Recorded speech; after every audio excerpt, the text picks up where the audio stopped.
A queda de Satanás, segundo o profeta Ezequiel. O que a Bíblia diz? Você sabia que a Bíblia descreve, de forma simbólica, a origem e a queda de Satanás?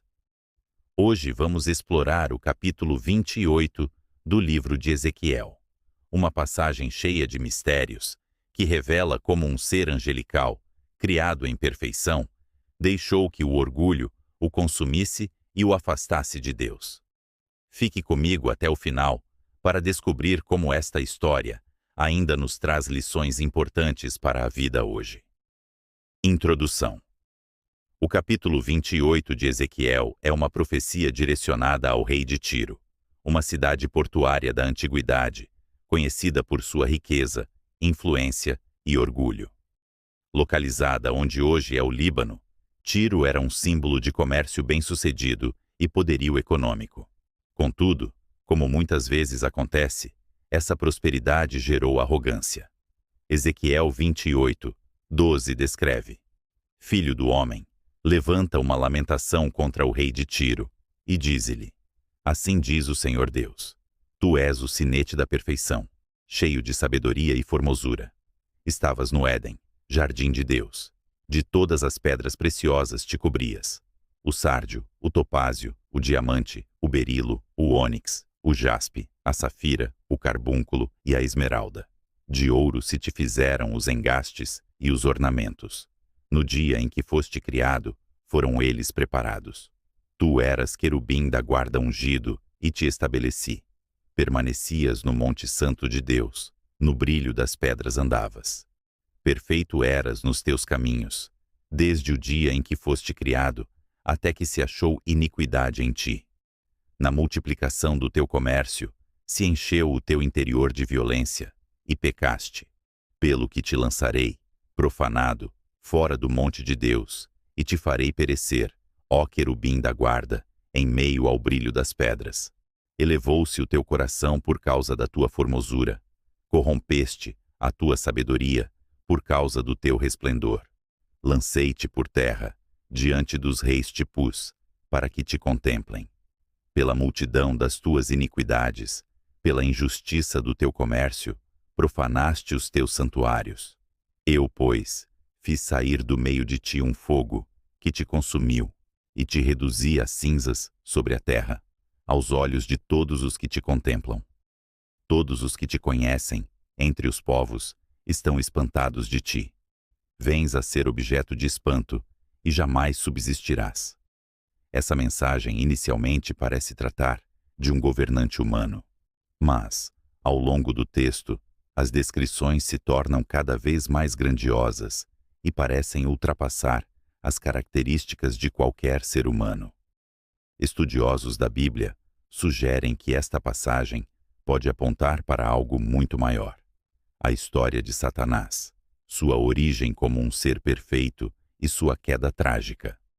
Essa interpretação é fundamentada em elementos simbólicos, como a menção ao Éden, ao querubim ungido e ao monte de Deus, que representam esferas celestiais e não terrenas. A origem de um ser perfeito. O texto de Ezequiel 28 descreve um ser extraordinário, adornado com pedras preciosas e cheio de sabedoria e beleza. Aqui está o que o profeta diz: Tu és o sinete da perfeição, cheio de sabedoria e formosura. Estavas no Éden, jardim de Deus. De todas as pedras preciosas te cobrias. Tu eras querubim da guarda ungido, e te estabeleci. Permanecias no monte santo de Deus, no brilho das pedras andavas. Este ser, amplamente entendido como Satanás, antes de sua queda, era uma criação magnífica. Como um querubim da guarda ungido, ele tinha uma função especial e elevada, uma proximidade com o próprio Deus. Querubins são frequentemente mencionados na Bíblia como anjos protetores, ligados diretamente à glória de Deus, como nas descrições do tabernáculo e da Arca da Aliança. O papel dos querubins. Aqui vale uma pausa para refletirmos sobre o papel dos querubins na Bíblia. Esses seres não são apenas anjos comuns. Eles são frequentemente descritos como aqueles que estão ao redor do trono de Deus, servindo como guardiões de sua santidade. O fato de Satanás ser descrito como um querubim ungido sugere que ele estava entre os mais exaltados de toda a criação celestial. Pense nisso. Satanás não era apenas um entre muitos. Ele foi criado com um propósito específico e estava envolto em glória e autoridade. Isso torna sua queda ainda mais trágica, pois ele tinha acesso ao que há de mais puro e sagrado, mas escolheu o caminho do orgulho. A queda, pela iniquidade. Mas o que aconteceu? Onde tudo deu errado? Ezequiel 28, 15, descreve: Perfeito eras nos teus caminhos, desde o dia em que foste criado, até que se achou iniquidade em ti. A palavra iniquidade, aqui, representa mais do que um simples erro. Trata-se de um desvio deliberado da vontade de Deus.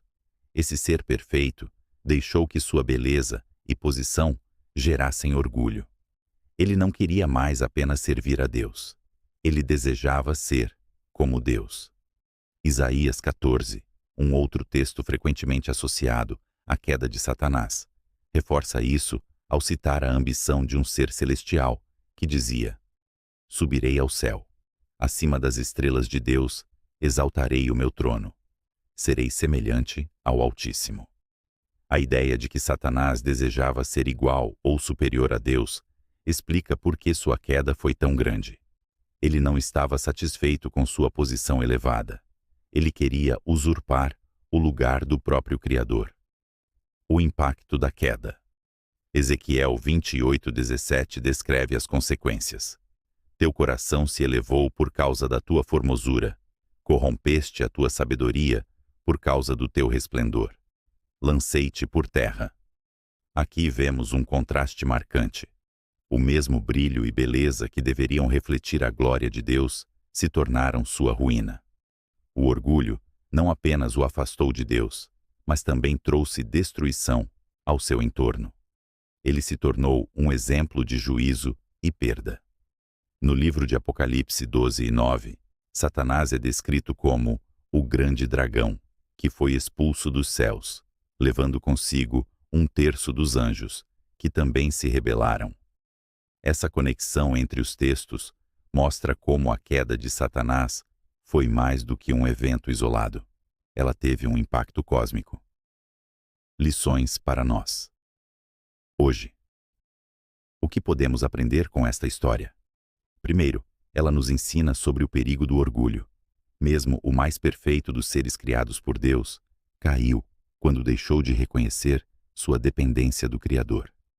Segundo, ela nos desafia a refletir sobre nossa própria vida. Há áreas onde o orgulho tem nos afastado de Deus? Estamos buscando nossa própria glória ou a glória de Deus? Por fim, ela nos lembra da importância de buscar humildade e submissão. Em Mateus 23:12, Jesus nos diz: Aquele que se exaltar será humilhado, e aquele que se humilhar será exaltado.